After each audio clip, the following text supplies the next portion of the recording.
ఈ రోజు స్టార్ట్ చేసేది కూడా రేపు తర్వాత రేపు ఉంటారన్నమాట. వాళ్ళకి పడుతుంది కనిపించరా?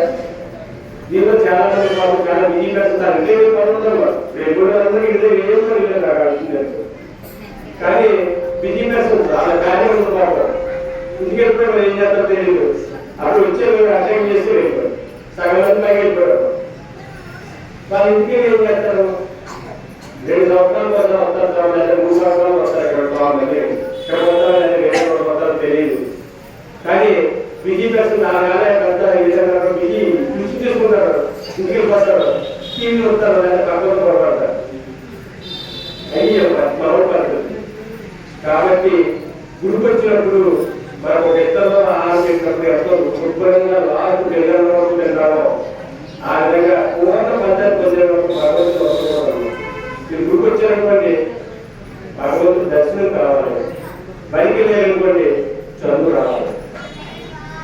బయటికి వెళ్ళి ఏమి తెలుసుకోకుండా వెళ్ళిపోతే ఎలా ఉంటుందో, గుడికి వచ్చి ఏమి తెలుసుకోకుండా వెళ్ళిపోతే అలాగా ఉంటుంది.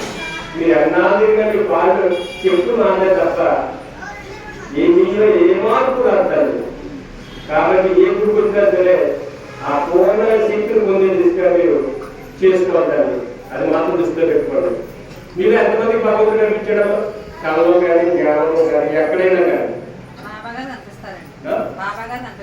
ఎవరైనా కాదు అదేనా కాదు. ఇంకెవరైనా కనిపించడం కనబడతారు. మీకు శివుడు కనిపిస్తారు. ఓకే మీకు అమ్మగారు కనిపిస్తారు. అద్భుతం. చూసారా? మరి కనిపించాలి. అలా ఎంత ఆనందం ఉందమ్మా? ఆనందం మనకు ఉందా? ఉందా చెప్పండి. కావాలా? మరి కనిపించలేదంటే మరి ప్రయత్నం చేయాలి కదా. ఆ ప్రయత్నం చాలా చేస్తారు. అయిపోయిన తర్వాత నెక్స్ట్ ఏంటంటే మూడవది మీకు అత్యంత క్లిష్టమైంది ముందు ప్రసాదాన్ని అంటే వంటని పూజని వ్యాఖ్యానం ఎక్కువ మొదలు పెట్టాలి. అయితే ఇప్పుడు కొత్త రోజు ఢిల్లీలో ఏముంటాయంటే ఇక్కడే పక్కనే వంటలు ఉంటాయి. తర్వాత పూజ పక్కన మనం ఏం చేస్తామంటే పొయ్యి పెడతాం, లోపల వెళ్ళి పొద్దున్న చేస్తాం, పూజ చేస్తాం.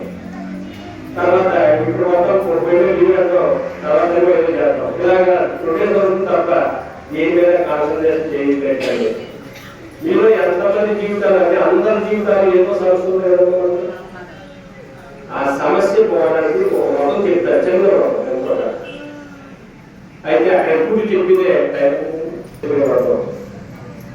మీరు ఒరే సమీపించినప్పుడు సమీపిస్తారు కదమ్మా, అప్పుడు అగ్నిదేవుడు ఆహ్వానం చేసినట్టు అనుకోండి.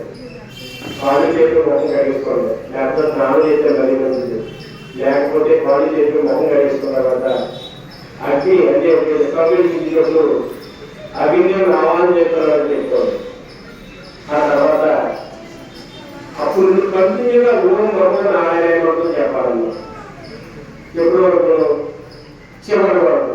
అంటే పూర్తిగా మనం వంట అయిపోయే వరకు. అయిపోయిన తర్వాత అప్పుడు ఏమిటంటే మన ఈ యొక్క నారాయణ మంత్రం యొక్క శక్తి ఆ ఆహారంలో ప్రవేశించడం.